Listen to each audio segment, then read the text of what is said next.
ታሪካችንን የሚጀምረው በአሜሪካን ሀገር ውስጥ ነዋሪ የሆነን ዌድ የተባለን ሰው እያሳየን ነው። ዌድ በቅርቡ ሊያገባት ቀጠሮ የያዙ የሚያፈቅራት እጮኛና ከእርሷ አንድ ወንድ ልጅ ያለው ሲሆን ለወደፊት የተሻለና ስኬታማ ሕይወት ስራውን ጠንክሮ የሚሰራ ሰው ነው።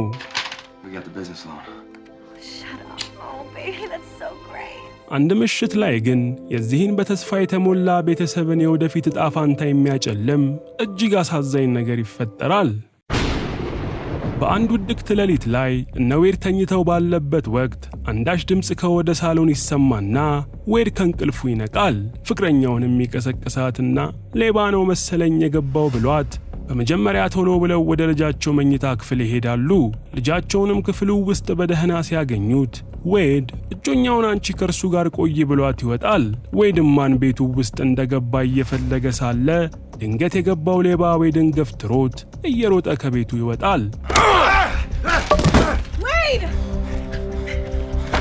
ዌድም ሌባውን በማሳደድ በቤዝቦል ዱላ አናቱን ብሎ ይጥለዋል። በጣም በሚያሳዝን ሁኔታም ዌድ ሌባውን ክፉኛ ስለነበር የመታው ወዲያውኑ እዛው ሕይወቱ ታልፋለች። ዌድም ያደረገው ነገር ሲገባው በጣም ተደናግጦ ሚይዝና የሚጨብጠውን ያጣል።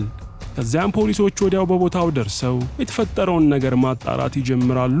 ፖሊሶቹም ነገሮችን ከመረመሩ በኋላ ሌባው ምንም ነገር ሳይሰርቅ እንደወጣና በዛ ላይ ምንም መሳሪያ ስላልያዘ ነገሮች ዌድ ላይ እንደሚከፉበት ይነግሩታል።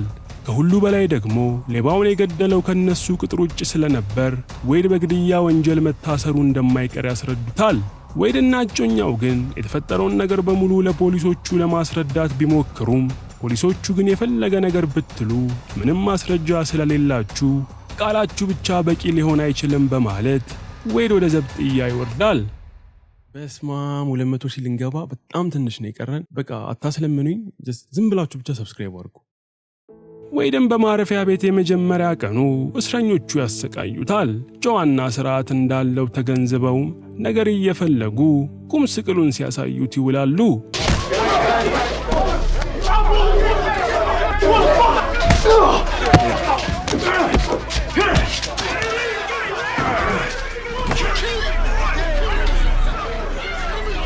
በቀጣይ ቀንም የዌድ ጠበቃ ትመጣና በግድያ ወንጀል እንደተከሰሰ ትነግረዋለች።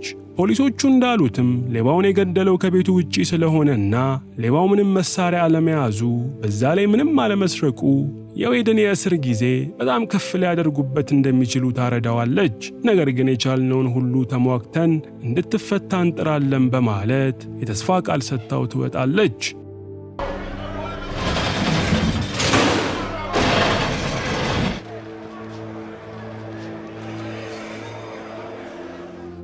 ከጥቂት ቀናት በኋላም ጠበቃዋ ተመልሳ በመምጣት የቻልኩትን ሁሉ ብጥርም ብዙ ነገሮችን አንተን ለማስፈታት በሞክርም ምንም አይነት ማስረጃዎችን ላገኝ ስላልቻልኩ ነገሮች ሁሉ አልተሳኩም።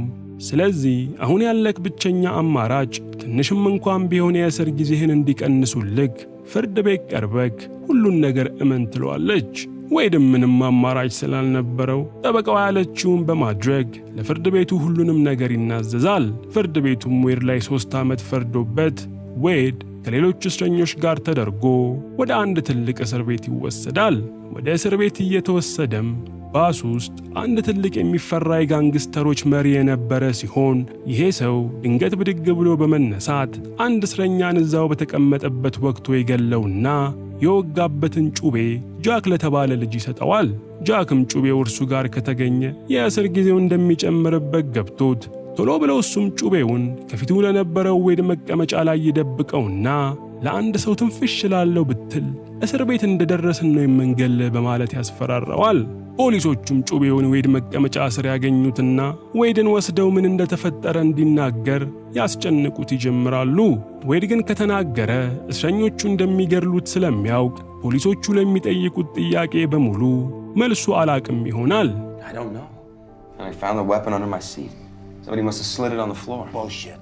ዌድም ፖሊሶቹን ባለመተባበሩ ምክንያት በጣም ጨካኝ ሰዎች የሞት ፍርድና ዕድሜ ልክ የተፈረደባቸው ታሳሪዎች ወደሚታሰሩበት እጅግ አስፈሪና ሕግ የማይከበርበት እስር ቤት ይወርዳል።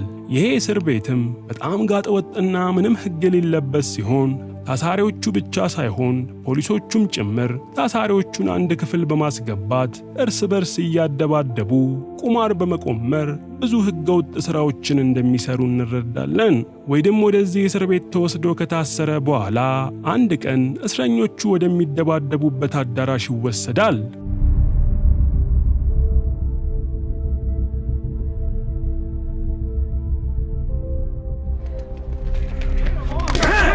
ሁለት እስረኞችን መደባደብ ጀምረው ሁሉም ቆመው እነርሱን ይመለከታሉ። ፖሊሶቹም ቁማራቸውን አስይዘው ዛሬማ እኔ ነኝ የምበላ በመባባል እስረኞቹን ሲጨፋጨፉ ከላይ ሆነው ይመለከታሉ። ድብድቡም እንዳለቀ እስረኞቹ አላቆም ስላሉ ፖሊሶቹ እስረኞቹን ለማስቆም ፕላስቲክ በሚተኩስ ሽጉጥ መተዋቸው ያስቆሟቸዋል። አንደኛው እስረኛ ግን በእነዚህ ፖሊሶች በጣም ብዙ ግፍና መከራ ስለደረሰበት ተነስቶ አንደኛውን ፖሊስ መናገር ሲጀምር ፖሊሱ እስረኛውን ለብቻው አንድ ክፍል ወስዶ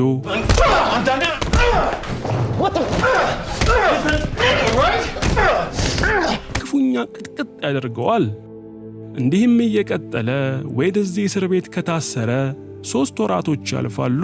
እዚህ እስር ቤትም ቤተሰብ የታሰረን ሰው መጠየቅ የሚችለው በ3 ወር አንዴ ብቻ ስለነበር የዌድ እጮኛ ከ3 ወራት በኋላ ዌድን ለማየት ትመጣለች። እጮኛዋም ዌድን እንዳየችው በጣም ክፍት ይላታል። እንዲህ ከምታፈቅረው እጮኛዋ ጋር ሊጋቡ ቀናቶች ሲቀሩ እንዲህ አይነት መጥፎ ነገር በመፈጠሩ በጣም ትሰበራለች። እጮኛውም ለዌድ በጣም በገንዘብ ችግር እሷና ልጃቸው እየተሰቃዩ እንደሆነ ትነግረዋለች። ዌድም ምንም ማድረግ ስለማንችል በቃ ቤቱን ሽጪውና የገንዘቡን ችግር ቢያንስ በዚህ መንገድ ቅረፊው ብሎ የመፍትሄ ሐሳብ ያቀርብላታል።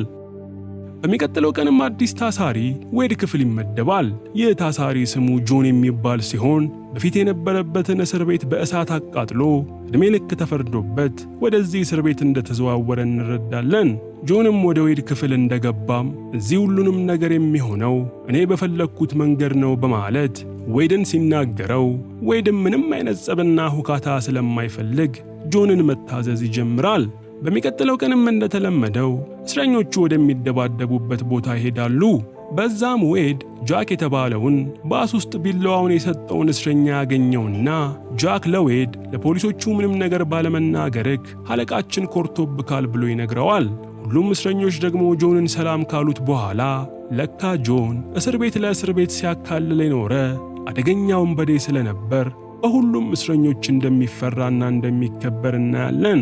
ምሽትም ላይ ዌድና ጆን ክፍላቸው ውስጥ እያወሩ ሳለ ዌድ ከጆን እንዴት የእስር ቤት ሕይወትን መቋቋም እንደሚችል በጣም ብዙ ምክሮችን ይወስዳል። በሚቀጥለው ቀንም መፋለሚያ ቦታቸው ጋር ሲሄዱ ዛሬ ዌድ ስለነበር የሚደባደበው አንድ እስረኛ በድንገት መጥቶ ዌድን ይመታዋል። እስረኛውን በመጀመሪያ ላይ ዌድ ላይ በርትቶበት በጣም ቢያጠቃውም ዌድ ግን እንደምንም ብሎ ራሱን ካበረታ በኋላ በመልሶ ማጥቃት እስረኛውን መደብደብ ይጀምራል። ዌድም እስረኛውን ክፉኛ ሲደበድበው ከላይ ከነበሩት ፖሊሶች አንደኛው ሊያስቆመው ስለፈለገ ፕላስቲክ በሚተፋው ሽጉጥ ሊያስቆመው ሲል ጃክሰን የተባለው አለቃው ግን በትክክለኛ ሽጉጥ ከዌድ ጋር እየተደባደበ የነበረውን እስረኛ እግር ይመታዋል። ዌድም ለምን ፖሊሶቹ እንደዚህ እንዳደረጉ ግራ በመጋባት እዛው ተኝቶ ባለበት በጣም ይደናገጣል። ማታም ላይ ታዲያ ጆን ለዌድ የዚህን እስር ቤት አሰራር ይነግረዋል። እዚህ እስር ቤት እያንዳንዱ ሕግና ሥርዓት የሚወጣው ጃክሰን በተባለውና በሱ ስር ባሉ ፖሊሶች ሲሆን እነ ጃክሰን እስረኞችን እያፋለሙ ከፈለጉ ደግሞ ያመፁ እስረኞችን እየደበደቡ ከዛም አልፎ እየገደሉ እስር ቤቱን እንደፈለጉ እንደሚያሾሩት ይነግረዋል። በሚቀጥለው ቀንም እዚህ እስር ቤት በጣም ብዙ እስረኞች እየተጎዱ ስለሆነ አንድ አጣሪ ኮሚቴ ምን እየተፈጠረ እንደሆነ ለማወቅ ወደዚህ ይመጣል። ኮሚቴውም ጃክሰንን ለምንድነው እስረኞቹ በየጊዜው እየተጎዱ ያሉት በማለት ጃክሰንን ይጠይቀዋል። ጃክሰንም በቻልነው መጠን ሰላምና ጸጥታን ለማስከበር ስንል አንዳንድ ጊዜ የኃይል እርምጃ ስለምንጠቀም ነው በማለት ለኮሚቴው ይመልስለታል። ኮሚቴውም አንዳች ጥርጣሬ ልቡን ሞልቶት ይወጣል። ከጥቂት ጊዜም በኋላ ዌድ ፀጉሩን ተላጭቶ ልጁና እጮኛው ሊጠይቁት ይመጣሉ። ዌድም ሁለቱንም ሲያያቸው እጅግ በጣም ደስ ብሎት ቁጭ ብለው ማውራት ይጀምራሉ። እጮኛው ግን ለዌድ የገንዘብ ችግራቸው በጣም እየባሰ እንደመጣና ኑሮም በጣም እንደከበዳቸው ትነግረዋለች። ዌድም ቤቱን ሽጪው፣ እኔ ከዚህ እንደወጣው ሁሉንም ነገር አስተካክላለሁ በማለት ለእጮኛው ቃል ይገባላታል። ዌድም ከቤተሰቡ ተለይቶ ወደ መደባደቢያ አዳራሹ እንደገባ ጃክ የተባለው ቢላዋውን የሰጠው ልጅ እንዲደባደቡ ይጠይቀዋል። ዌድ ግን አይ እኔ ይቅርብኝ ሲለው ጃክ ከሰዎቹ ጋር ሆነው ሲያጠቁት ጆን ለዌድ ይደረብለታል። ነገር ግን ጃክና ጓደኞቹ ብዙ ስለነበሩ እነ ዌድን በቀላሉ ያጠቋቸዋል። ፖሊሶቹም አስለቃሽ ጭስ በመጠቀም ሁሉንም ካስቆሟቸው በኋላ ኋላ ላይ ባስ ውስጥ እስረኛውን የገደለው የጋንጉ ቡድን ዋና አለቃ ዌድን ይጠራዋል። አለቃው ዌድ ለፖሊሶቹ አሳልፎ ስላልሰጠው ዌድን ወዶት ነበር። ጃክንም ምንድነው ቅድም የተፈጠረው ብሎ ሲጠይቀው ጃክ ዌድ አልታዘዝም ብሎኝ ነው ብሎ ሲናገር የጋንግ ቡድኑ አለቃ ለሰዎቹ ምልክት ይሰጣቸውና ሰዎቹ ጃክን በፍጥነት ወጋግተው ይገርሉታል። አለቃቸውም ቀጥሎ ወደ ዌድ ይዞርና የእነሱን ጋንግ እንዲቀላቀል ሲጠይቀው ዌድም አስቤበት ነግረሃለሁ በማለት ለጋንጉ መሪ ይመልስለታል። ምሽት ላይም ይህንን ነገር ዌድ ለጆን ሲያማክረው ጆን ይህንን እስር ቤትና እስረኞችን በሙሉ የሚመራው እርሱ ስለሆነ እርሱን ከተቀላቀልክ ከብዙ ነገሮች ትተርፋለህ፣ ስለዚህ ብትቀላቀለው በጣም የተሻለ ነው ብሎ ያማክረዋል። በማግስቱም የእስር ቤቱ ፖሊሶች የሆኑት ጃክሰንና አንድ ኒክ የተባለ ሌላ ፖሊስን ውጭ ላይ ሲያወሩ እናያቸዋለን። ኒክም ለጃክሰን እዛ እስር ቤት እያደረግነው ያለው ግፍና በደል ግን አንድ ቀን መጋለጡ አይቀርም በማለት ለጃክሰን ይነግረዋል። ጃክሰን ግን ለጊዜው ለኛ ጥሩ የቁማር ብር ያምጣ እንጂ የወደፊቱ አያሳስብም በማለት ለኒክ ይመልስለታል። እስር ቤት ደግሞ የዌድ እጮኛ መታ ቤቱን እንደሸጠችው ነገር ግን አሁንም ድረስ የብር ችግራቸው እንዳልተቀረፈና በጣም በድህነት ውስጥ እየኖሩ እንደሆነ ትነግረዋለች። ምን አርጋው ነው የቤቱን ብር? ዌድም ይህንን ሲሰማ ምን ማለት እንዳለበት እንኳን ግራ ገብቶት የሚናገርበት ቃላት ያጣል። ከሰዓትም ላይ አዲስ ታሳሪ ወደ እስር ቤቱ ይመጣና የመጀመሪያውን ግጥሚያ ከዌድ ጋር እንዲያደርግ ታዞ ዌድ ላይ ጥቃት ይከፍትበታል። ዌድ ግን እስረኛውን አሽቀንጥሮ በመጣል መደባደብ እንደማይፈልግ ሲናገር በዚህ ነገር በጣም የተበሳጨው ጃክሰን የተባለው ፖሊስ ፕላስቲክ በሚተፋው ሽጉጥ ዌድን ቅጥቅጥ አድርጎ ይጎዳዋል። ዌድም ተጎድቶ ሆስፒታል ይገባና ሆስፒታል ጃክሰን መጥቶ ወደዚህ እስር ቤት ስትመጡ ባሱ ላይ ግድያ ተፈጽሟል፣ ግድያ የተፈጸመበት ጩቤ ደግሞ አንተ ጋር ተገኝቷል፣ ስለዚህ ገዳዩ ማን ነው ተናገር በማለት ዌድን ያስጨንቀዋል። ጃክሰን ምንም እንኳን ገዳዩ የጋንጉ ዋና አለቃ እንደነበር ቢያውቅም ምስክር ስለፈለገ ግን ዌድን እንዲናገር ያፋጥጠዋል። ዌድም ምንም አውቀው ነገር የለም በማለት ሲመልስ ጃክሰን በጣም ይበሳጭና እንደዛ ከሆነ ክሱ ወደ አንተ ይመጣና ጩቤው አንተ እጅ ላይ ስለተገኘ ሰው በመግደል ወንጀል ተከሰክ፣ አሁን ካለ ክስር ላይ ተጨማሪ ዓመታቶችን ይጨመሩብካል ብሎት ይወጣል። ዌድም አሁን ከተፈረደበት 3 ዓመት ሌላ 5 ዓመት ተጨምሮበት የእስር ጊዜው ይራዘምበታል። ፈተናው በዛኩ ልጅ በእንቅርት ላይ ጆሮ ደግፍ እንዲሉም እጮኛውም የገንዘብ ችግሯ በጣም ስለባሰ ከዚህ በላይ መቋቋም ስለማትችል እንደተለያየችው የሚናገር ደብዳቤ ትልክለታለች። ምን አገናኘው ታዲያ አሁን የገንዘብ ችግርና ከእርሱ ጋር መለየትን? ምን ወይስ ሀብታም አግኝታ ነው? ዌድም ደብዳቤውን እንዳነበበ እንደዛ እየገነባ ያለው ቤተሰቡ በአንድ ቀን እንክትክቱ ሲወጣ ተስፋው ሁሉ ጨልሞ ስቅስቅ ብሎ ያለቅሳል። በሚቀጥለው ቀንም በዚህ እልህና ቁጣው ውስጥ የነበረው ዌድ ወደ መደባደቢያ አዳራሽ በመሄድ እስረኞቹን ክፉኛ ይቀጠቅጣቸዋል። ምሽት ላይም ጆን ቅድም ዌድ ያደረገውን ነገር በሙሉ ስላየ ይሄ ግንፍል የሚለውን ነገር እንዲያቆም ንዴቱን እንዲቆጣጠር ያስጠነቅቀዋል። የዌድ እጮኛ ደግሞ ከእናቷ ቤት ወደ ሌላ ቦታ ልትሄድ ዕቃዎቿን ማዘገጃጀት ስትጀምር ልጇ ወዴት ነው የምንሄደው? ለምንድነው የአባዬንስ ዕቃ የማንይዘው? በማለት ይጠይቃታል። እርሷም ከዚህ በኋላ ከእርሱ ጋር አንኖርም ስትለው ልጅየው እኔ ከእርሱ ተለይቼ መኖር አልችልም፣ አባዬን መቼም ጥየው አልሄድም ሲላት ለካ እርሷ አሁንም ድረስ ዌድን እንደምታፈቅረውና ከእርሱ ተለይታ መኖር እንደማትችል ትረዳለች።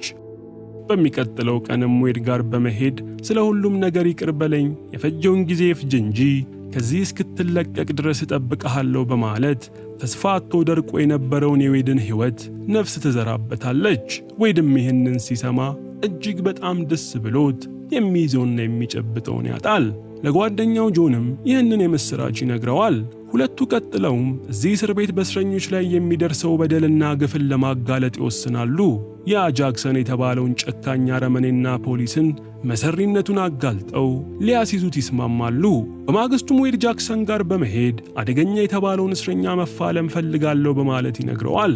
ጃክሰንም እርሱ ችግር የለም፣ ነገር ግን በዚህ ፍልሚያ ላይ ከሁለት አንዳችሁ እስካልሞታችሁ በቀር ፍልሚያው አይጠናቀቅም በማለት ለዌድ ይነግረዋል። ዌድም በጃክሰን ሐሳብ ተስማምቶ ወደ ክፍሉ ይሄዳል። በሚቀጥለው ቀንም ዌድ እጮኛው ስትመጣ ከዚህ እንደወጣሽ ቀጥ ብለሽ ጎርደን የተባለ መርማሪ ጋር ሂጂና እዚህ እስር ቤት እየተፈጠረ ስላለው ግፍና በደል ነግረሽው ነገ በጠዋት ይዘሽው ነይ በማለት ለእጮኛው በደንብ ይነግራታል። እጮኛውም በዌድ ሐሳብ ተስማምታ ትሄዳለች። ጠዋት ላይም የፍልሚያ ሰዓት ደርሶ ሁሉም ወደ አዳራሽ ይገባሉ። ዌድም አደገኛ የተባለውን እስረኛ ጋር ግጥሚያ ጀምሮ እስረኛው የዋዛ ስላልነበር መጀመሪያ ላይ ዌድ ላይ ይበረታበታል። ዌድ ግን እንደምንም ብሎ ራሱን አጠንክሮ ተጋጣሚውን ጥሩ ቦታ በመምታት የበላይነቱን ያገኛል። ከዛም ሲጠበቅ የነበረው ጊዜ ደርሶ ፖሊሶቹ ዌድ እስረኛውን እንዲገድለው መጠበቅ ይጀምራሉ። ዌድ ግን ይህንን በፍጹም አላደርግም በማለት ፖሊሶቹን ማየት ሲጀምር፣ ይህም የዌድ ድርጊት ጃክሰንን አበሳጭቶት ሊተኩስበት ሲል ጆን ከዌድ ፊት በመቆም እኔን ምቱኝ ብሎ ራሱን ይሰጣል።